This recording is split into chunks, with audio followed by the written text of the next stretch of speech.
Selamat pagi saudara-saudaraku. Mari dalam kerendahan hati kita berdoa untuk mendengarkan firman Tuhan. Mari berdoa. Ya Tuhan, kami sungguh-sungguh bersyukur atas kehidupan yang masih kami alami sampai pada saat ini. Dan kami begitu rindu Tuhan, terus melanjutkan kehidupan yang adalah anugerah ini dalam tuntunan kasih Tuhan. Karena itu, setiap kali kami mendengarkan firman-Mu, tolonglah kami Tuhan.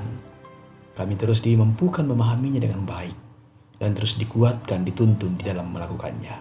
Di dalam nama Tuhan Yesus kami berdoa. Amin. Roma pasal 12 ayat 2 firman Tuhan. Janganlah kamu menjadi serupa dengan dunia ini, tetapi berubahlah oleh pembaruan budimu, sehingga kamu dapat membedakan mana kehendak Allah, apa yang baik, yang berkenan kepadanya dan sempurna. Demikian firman-Nya. Renungan pagi edisi 25 Februari 2021. Jangan serupa dengan dunia.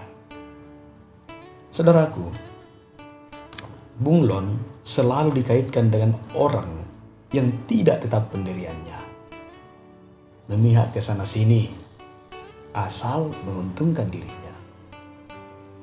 Bunglon adalah binatang yang warna kulitnya dapat berubah-ubah sesuai warna tempat yang dihinggapinya. Tujuannya adalah untuk menyamarkan dirinya agar dapat memangsa binatang lain ataupun untuk melindungi diri dari bahaya.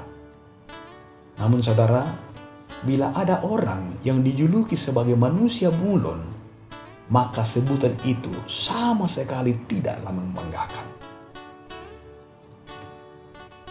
Orang yang mendapat julukan semacam itu biasanya adalah orang yang tidak memiliki prinsip dan selalu menyetujui lingkungannya demi untuk kepentingan pribadinya. Mungkin hal ini dilakukan untuk menjaga keamanan dirinya.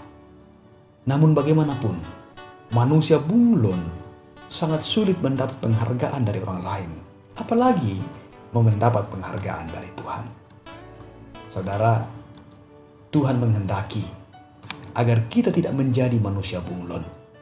Meskipun kita masih hidup di dunia yang fana ini, namun kita tidak dapat hidup menurut cara orang dunia.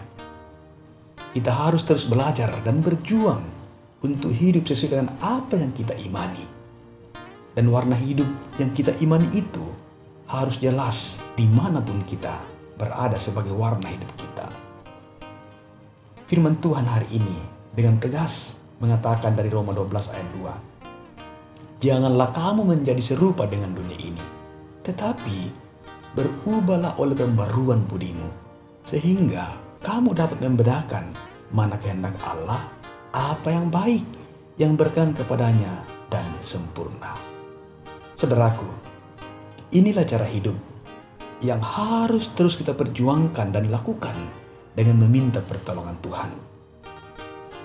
Karena jika kita masih terus membiarkan diri kita kompromi dengan hal-hal yang diinginkan dunia, maka kebenaran yang kita klaim sebagai kebenaran itu hanyalah sebagai sebuah upaya untuk membela diri, untuk membenarkan diri, untuk menyenangkan diri, yang penting menguntungkan diri kita.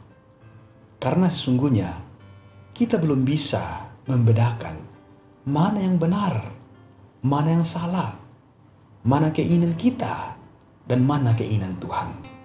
Karena kita masih membiarkan diri dan hidup kita dipengaruhi dan disetir oleh dunia.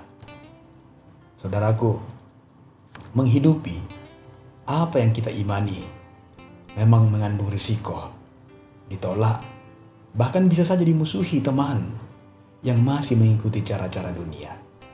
Namun, risiko itu terasa ringan bila dibanding keuntungannya. Saudara, jika kita menaati Tuhan, kita pun menjadi semakin peka terhadap kehendak Tuhan. Dan dari kepekaan itu, maka dengan pertolongannya, kita bisa membedakan mana yang baik, dan mana yang tidak baik, mana yang menurut keinginan kita, dan mana yang menurut perintah Tuhan. Semoga dengan kerinduan hati yang terus terbuka di hadapan Tuhan, kita ditolongnya untuk terus meniru dan melakukan pola hidup yang Tuhan inginkan dalam hidup kita, yang akan menjadi gaya hidup kita sebagai orang yang terus merasa bahwa kita telah dibanjiri anugerahnya. Terpuji nama Tuhan, haleluya, amin. Mari berdoa. Oh Tuhan, terima kasih untuk firman kehidupan yang Engkau perkenankan kami dengarkan pada pagi hari ini. Biarlah Tuhan dalam keterbatasan kami semakin berjuang untuk terus mau berubah oleh pembaruan budi kami. Sehingga dengan tuntunan Tuhan, kami mampu membedakan mana kehendak Allah, apa yang baik dalam kehidupan kami menurut pandangan Tuhan. Tolong kami Tuhan, untuk kami tidak terus membiarkan diri kami dipengaruhi, bahkan disetir oleh kehidupan di dunia ini. Kami rindu Tuhan dalam pertolongan-Mu, terus berjalan dan hidup menurut kehendak Tuhan. Tolonglah kami Tuhan, kami sangat terbatas. Di dalam nama Tuhan Yesus kami berdoa. Amin.